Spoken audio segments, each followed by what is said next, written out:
Yep. All right, Zach.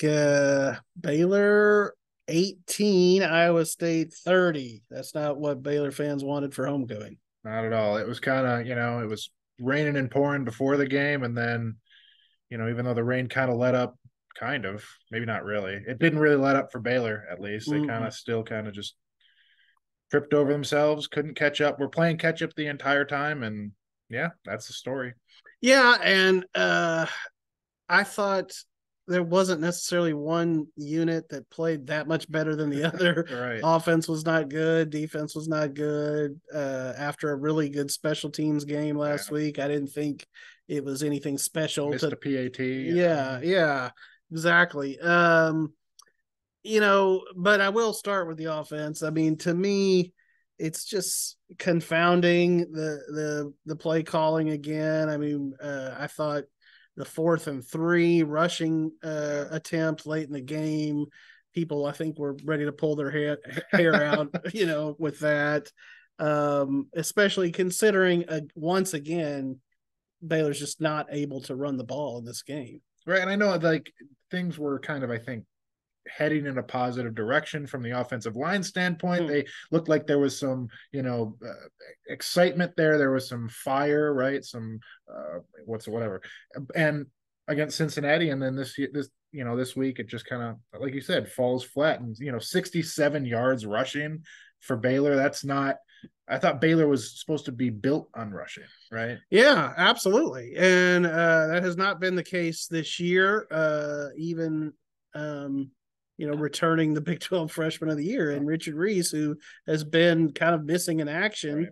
Right. And that's one of the many questions I'd kind of like to get to the bottom of. We only have so many opportunities to ask questions after a game, but I do go know ahead. I do know he did get hurt during the Tech game, but he told me, and multiple people told me he was good to go against Cincinnati, and even today, just 2 carries, Yeah, -1 yard. So right. that's, yeah, that is kind of confounding. Where is he? And it's not a knock on either of the other guys they have in like Dominique Richardson and Dawson Pendergrass. I thought Pendergrass in particular late in the Mhm. game gave him a little bit of a lift with just some hard running. The touchdown that he had, he was basically stopped Right, and just kept right. plowing forward. So to me, he was the bright He spot. ate his Wheaties, that's for sure. Yeah, absolutely, absolutely. And like you said, to me, I just feel like he's a guy that's going to go home after this and bale some hay. I mean, he's from small town Texas, Yeah, yeah. but eh, Bale and hay will make you strong. So that there is that distinct possibility.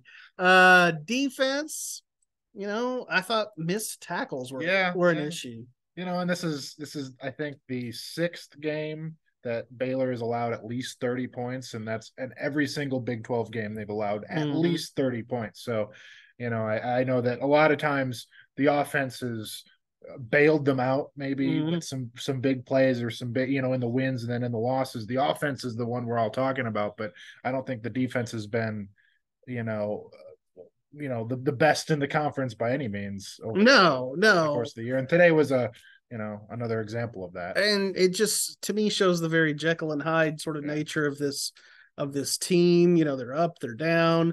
You don't really ever know which team's going to show up. Although you should be able to figure out that if they're playing at home, it's probably not a good Yeah. thing.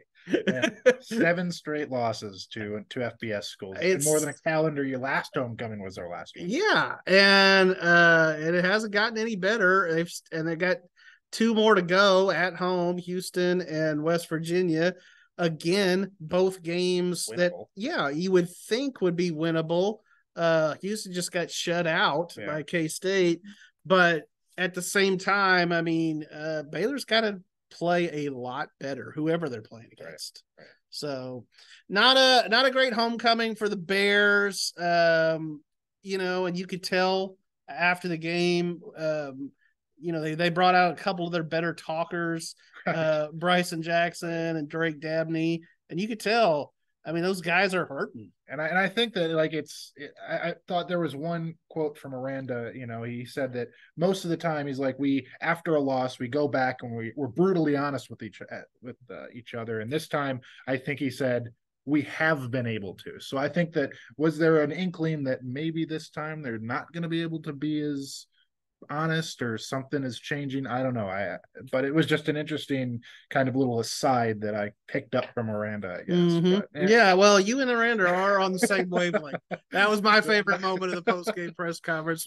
Zach asked Dave a question, and it was like, yes, you are speaking my language. I told Zach that back in the 80s, there was a Super Friends cartoon with Aquaman, and when he would talk to the fish, there'd be like a little and I got that vibe in that moment. I don't know if that's a good thing. I know sometimes I kind of struggle on the spot, at least, to kind of convey what I think really Dave need. was speaking your language. He picked, yeah, he did. Yeah. Anyway, so yes, another loss for the Bears. They will play Houston next week here at McLane Stadium, and then off to K-State, which that'll be a tough one. It's gonna be a game, that's for sure. Yeah, so we'll see if they're any better next week. We don't really know what to expect. Oh, good Lord. All right, thanks for tuning in.